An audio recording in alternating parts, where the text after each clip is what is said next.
Hello everyone, before you watch this video, don't forget to subscribe and click on the notification below. Hope you enjoy!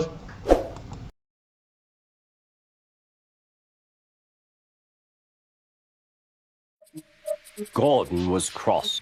Why should Henry have a new shape, he grumbled. A shape good enough for me is good enough for him. He goes gallivanting off to Crewe, leaving us to do his work, and comes back saying how happy he feels. It's disgraceful. And there's another thing. Henry whistles too much. No respectable engine ever whistles loudly at stations. It isn't wrong, but we just don't do it. Poor Henry didn't feel happy anymore. Never mind, whispered Percy. I'm glad you're home again. I like your whistling. Goodbye, Henry, called Gordon. We're glad to have you with us again, but remember what I said. Later, Henry stopped at Edward's station. Hello, Henry, said Edward. You look splendid. I was pleased to hear your happy whistle yesterday. Thank you, Edward, smiled Henry. Shh, shh. Can you hear something? It sounds like Gordon, said Edward, and it ought to be Gordon. But Gordon never whistles like that. It was Gordon. He came rushing down the hill at a tremendous rate. He didn't look at Henry, and he didn't look at Edward. He screamed straight through the station and disappeared. Well, said Edward. It isn't wrong, chuckled Henry, but we just don't do it. And he told Edward what Gordon had said.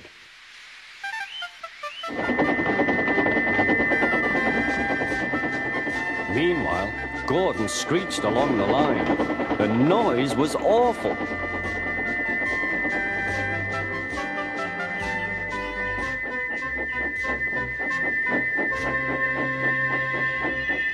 At the station, everyone held their ears. The Fat Controller held his ears too.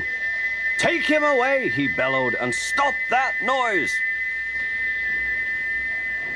Gordon puffed sadly away, but he wouldn't stop whistling until two fitters climbed up and knocked his whistle valve in place.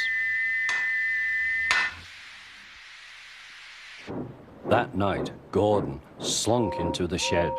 He was glad it was empty. It isn't wrong, murmured Henry to no one in particular, but we just don't do it. No one mentioned whistles.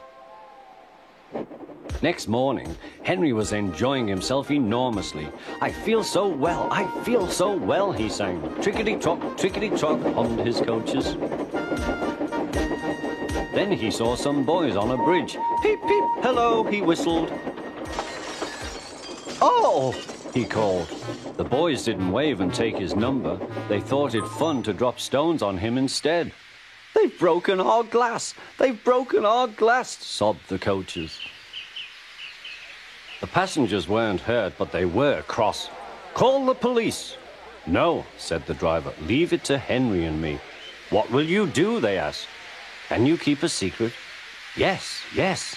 Well then, said the driver. Henry is going to sneeze at those boys.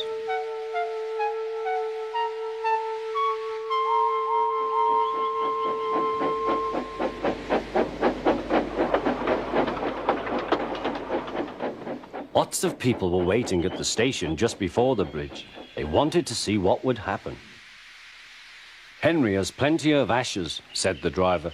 Please keep all windows shut till we have passed the bridge. Henry is as excited as we are, aren't you, old fellow? Henry was feeling stuffed up.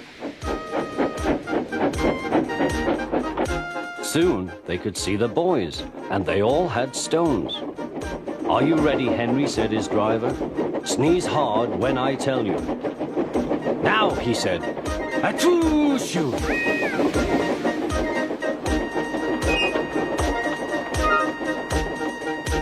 Well done, Henry, laughed his driver. Henry went home very pleased with himself. He had taught Gordon and silly boys a lesson with a whistle and a sneeze.